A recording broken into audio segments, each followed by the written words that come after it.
Everybody loves meatballs, but first I'm going to make the sauce that we're going to braise it in. So very simply, I've got a stock pot here that I've turned on medium heat, and I'm just going to add a little bit of olive oil. So I've got the oil in there, and I've got some sliced red onion, okay? It's about a cup. And I'm going to go ahead and add that sliced red onion there, and this is going to cook for about 5 minutes. All right, so it's been about 5 minutes. You can see the onions have started to soften up really nicely. And at this point, I'm going to go ahead and I'm going to add 1 minced shallot, which is going to add just a little bit of sort of a different type of sweetness than the onion would. And then I've got a clove of garlic as well. The reason I add these after is because obviously they're cut into smaller pieces. We don't want the garlic and the shallot to burn, so we give the onions a nice head start. Just going to add these, stir it around. This is just going to take a couple of minutes for these to soften. Then I'm going to add the rest of the ingredients. All right, perfect. So the shallots and the garlic have started to soften up. It's already smelling great in here. And at this point, I'm just going to go ahead and deglaze this with about a half a cup of red wine, good quality wine. Obviously, something you would drink is something you should cook with as well.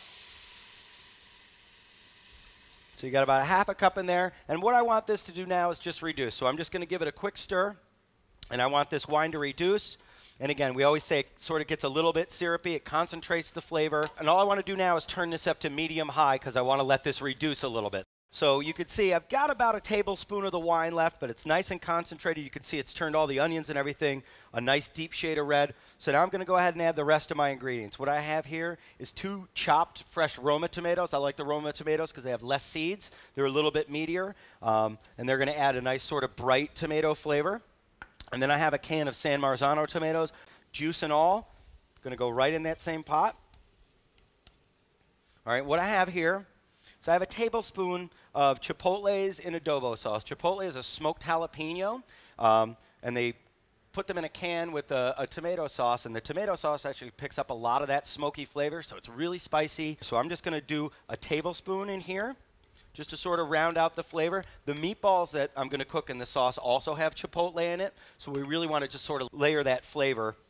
All right, so I'm going to give this a real quick stir, and then just the last touch, fresh herbs. I love cooking with fresh herbs. Rosemary is really, really sturdy, so I'm just going to put in stems and all. Going to go right in the sauce. I've got 2 nice sprigs of rosemary, and then I have fresh thyme as well. They go in, stems and all. Give this a quick stir, and now I'm just going to turn this down to low. And I'm going to let this sauce just do its thing and cook for about an hour, covered. Then I'll puree it up, and that's what we're going to cook our meatballs in. Now it's time to get started on the meatballs. So great idea to have all your mise en place ready to go, all your ingredients right at arm's length so we can keep moving. But the first thing I want to do is I just want to sort of sweat out and saute 1 shallot and 1 clove of garlic in just a little bit of olive oil. All right, I just don't want it to be raw as it goes into the meatball. Just soften it up a little bit, sort of sweeten it up.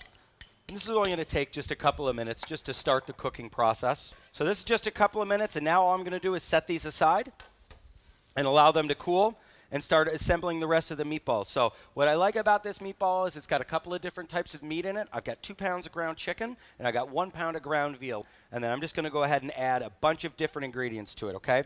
I've got some chopped Italian or flat leaf parsley that I'm going to add.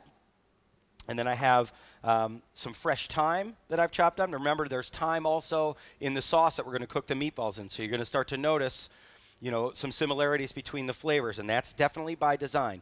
I have some roasted tomatoes that are chopped up, right, just to add a little bit of texture. And again, those chipotle peppers that I talked about in the sauce, a little bit of heat, again, that smoky flavor. Those go right in as well. And then I've got 2 eggs, and everything just goes in. All the kids in the pool.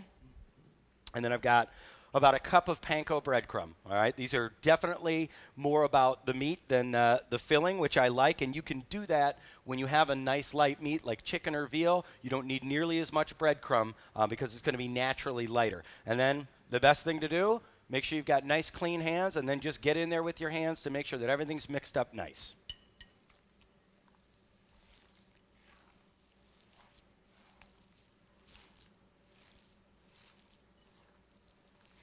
Almost everything's in and mixed. I just want to go ahead and add the garlic and the shallots that sweated earlier. And 1 final mix, and the meatballs will be ready to go. So everything's in here. Everything's mixed together nice. So you get a little bite of everything in every meatball. Now it's time to start making the meatballs. All right, so I've got a scoop here. This should make you about 36 meatballs. I like to make them on the smaller side.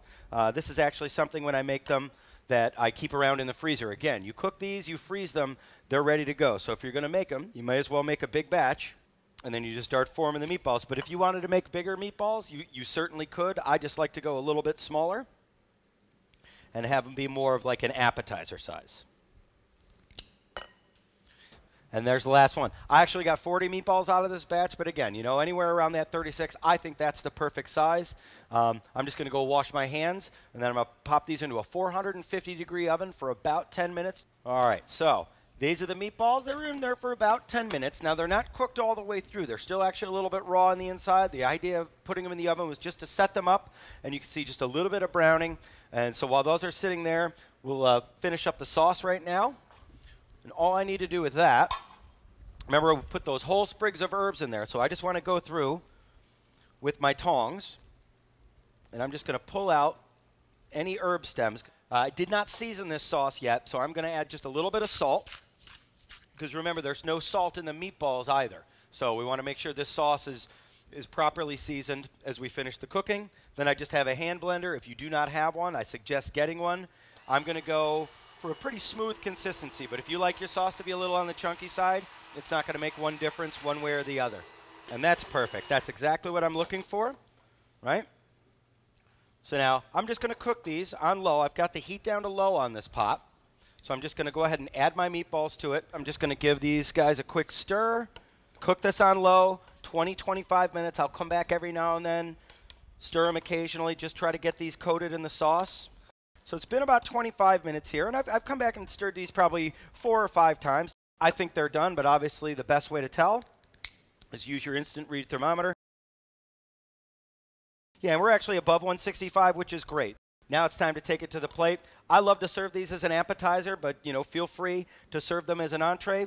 Obviously, they're meatballs. They can go with pasta, but use your imagination. Rice, vegetables, you're going to love them anyway. They're spicy chicken meatballs. They're easy to make. You make a bunch, you put them in the freezer, and you can enjoy them again and again. Try it at home.